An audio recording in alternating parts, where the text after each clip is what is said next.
The year is 1804. On a grand stage, a man places a crown on his own head, declaring himself Emperor of France. But this moment, this coronation of Napoleon Bonaparte, wasn't just the birth of an empire. It was the dawn of a permanent legal revolution that would outlast every canon and every conquest. Napoleon didn't just reshape Europe with armies. He reshaped it with laws.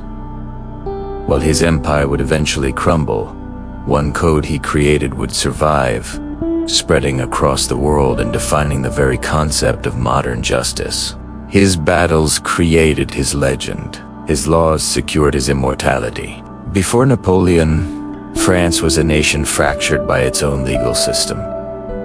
It wasn't one country under one law. It was a chaotic patchwork of over 300 different local legal codes, each with its own traditions, rules, and contradictions. What was legal in Paris might be a crime in Lyon. The laws of the North, rooted in Germanic custom, clashed with the South's Roman legal heritage. This created a labyrinth of confusing courts, rampant corruption, and systemic injustice. For the common person, navigating this system was a nightmare. The nobility and the clergy enjoyed special privileges, shielded from the harshest punishments and taxes, while ordinary citizens faced a system that was arbitrary and cruel. France wasn't just suffering under the weight of political turmoil. It was suffocating under the weight of its own incomprehensible laws. The nation didn't just need a new ruler. It needed a new system. When Napoleon seized power, he saw this chaos not just as a problem, but as an opportunity. He understood a fundamental truth about power. It is strongest not when it is chaotic and arbitrary, but when it is organized, clear, and uniform. His vision was simple, yet radical. One nation, one law. He believed that the law must be clear enough for every citizen to understand. It must be written down, so it could not be easily changed by a biased judge, and it must apply equally to all citizens, at least to all men. To achieve this, he gathered the finest legal minds in France, forming a commission of 4 top jurists, but he was no distant overseer. Napoleon personally presided over more than half of the 102 sessions dedicated to drafting the new code, debating articles, questioning assumptions, and injecting his own pragmatic, often authoritarian, logic into the text. The result of this intense effort, published in 1804, was the Code Civil des Franquets, later renamed the Napoleonic Code.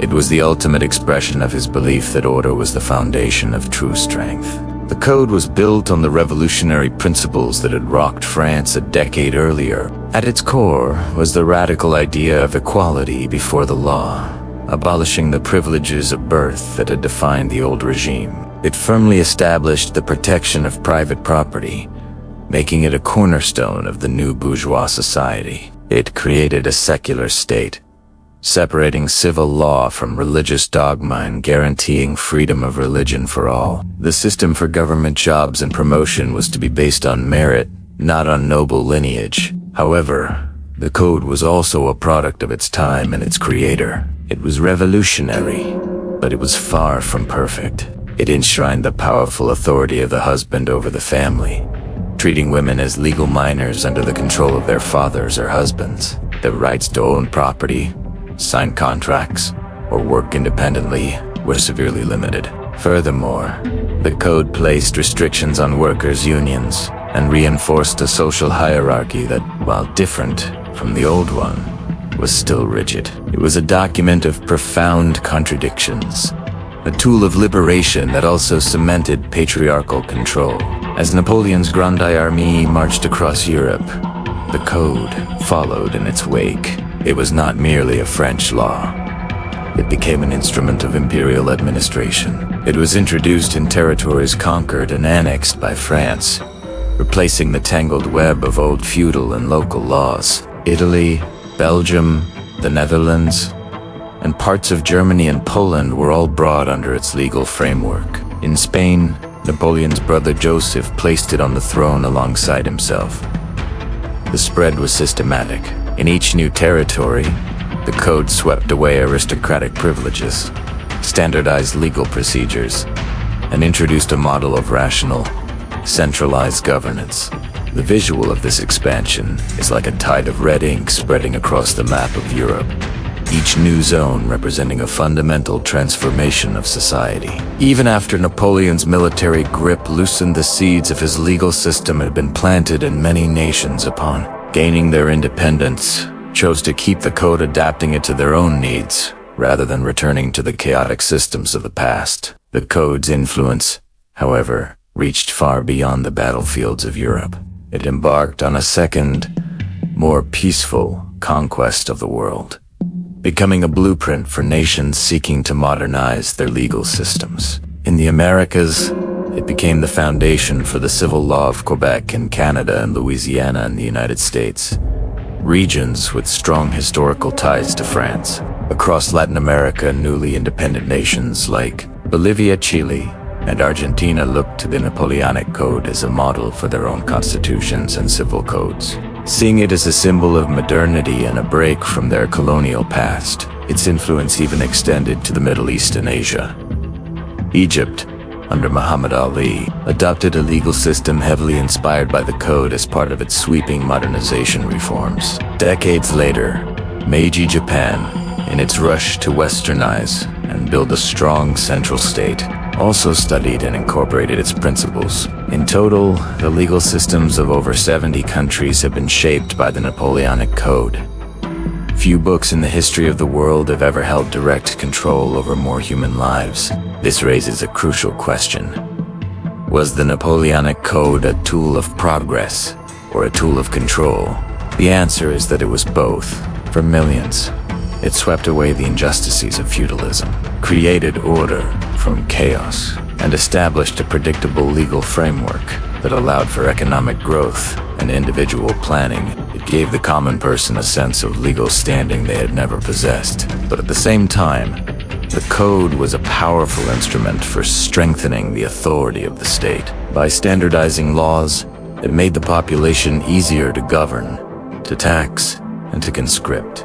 It centralized power in the hands of the national government, at the expense of local traditions and autonomy. The very clarity and efficiency that made it a tool for the people also made it the perfect tool for an emperor. Was it a vehicle for liberation, granting rights and equality? Or was it another, more sophisticated form of control, replacing the whims of a king with the unfeeling logic of the state? The debate continues.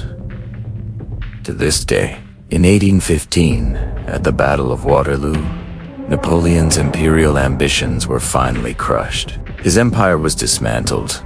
He was exiled to the remote island of St. Helena, and the map of Europe was redrawn once again. His armies were defeated. His political power vanished. But the most powerful creation of his reign did not fall with him. The Napoleonic Code survived. In France, it remained the law of the land, and with modifications, it continues to exist today as the basis of French civil law. The rulers who defeated him, who sought to erase his legacy from Europe, found that they could not erase his laws.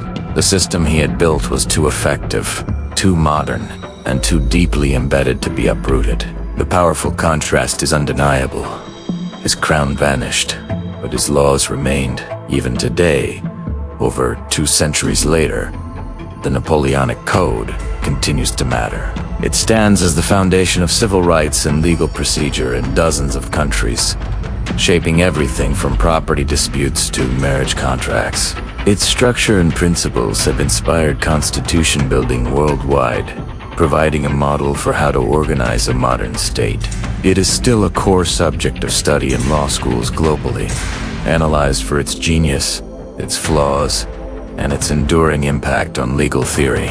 The code is living proof that the most resilient structures are not built of stone or fortified with armies, but are built from ideas. It demonstrates that ideas, when written into law, can outlive the empires that birthed them. Empires fall.